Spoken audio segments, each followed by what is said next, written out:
विश्राम दिवस मनुष्य के लिए बना है, ना कि मनुष्य विश्राम दिवस के लिए।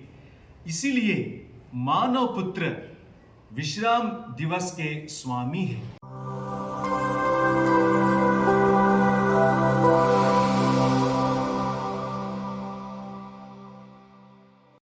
प्रभु यीशु में मेरे भाइयों और बहनों, सुसमाचार में हम कई उदाहरण देखते हैं जहां यीशु पर साबत का उल्लंघन करने का आरोप लगाया जाता है।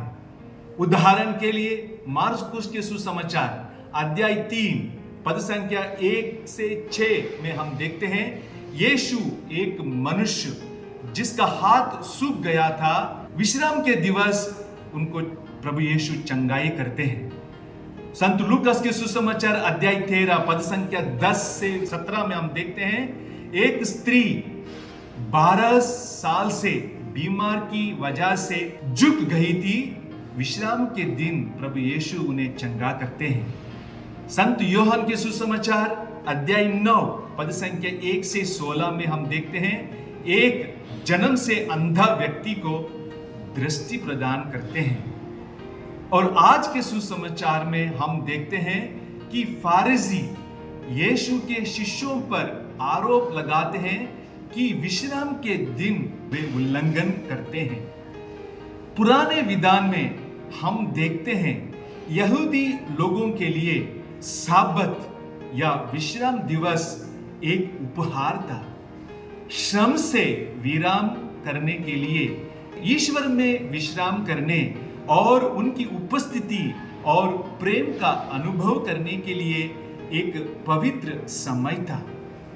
विधि विवरण ग्रंथ अध्याय 5 और पद संख्या 15 में हम उसका साबत का उद्देश्य को पाते हैं। लिखा है, याद रखो कि तुम मिस्र देश में दास के रूप में रहते थे और तुम्हारा प्रभु ईश्वर हाथ बढ़ाकर अपने भुजबल से तुमको वहां से निकाल लाया है। यही कारण है कि तुम्हारे प्रभु ईश्वर ने तुम्हें विश्राम दिवस मनाने का आदेश दिया है। लेकिन समय के साथ साबत इतने सारे नियमों और प्रतिबंधों से भर गया था कि इसके मूल उद्देश्य जो है ईश्वर की उपस्थिति में विश्राम और भलाई करने का दिन, वो खो बैठे। आज के सुसमाचार में प्रभु यीशु फरीसियों को याद दिलाते हैं कि राजा दाऊद और उनके साथियों को भूख लगी तो दाऊद ने क्या किया था। उन्होंने ईश मंदिर में जाकर भेंट की रोटियां उठा ली, उन्हें स्वयं खाया था और साथियों को भी खिलाया। याजकों को छोड़ किसी और को उन्हें खाने की आज्ञा तो नहीं है। यीशु एक महत्वपूर्ण शिक्षा यहां पर हमें देते हैं। साबत मनुष्य के लिए है, मनुष्य साबत के लिए नहीं।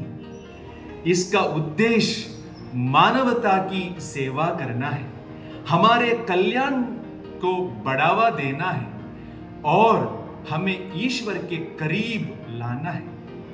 यीशु का जीवन और कार्य हमें सिखाता है कि विश्राम दिवस भलाई करने का दिन है, प्रेम और दया के कार्य करने का दिन है।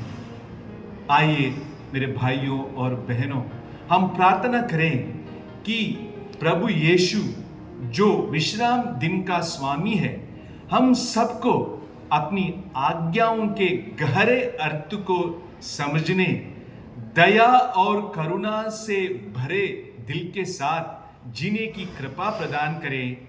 आमीन।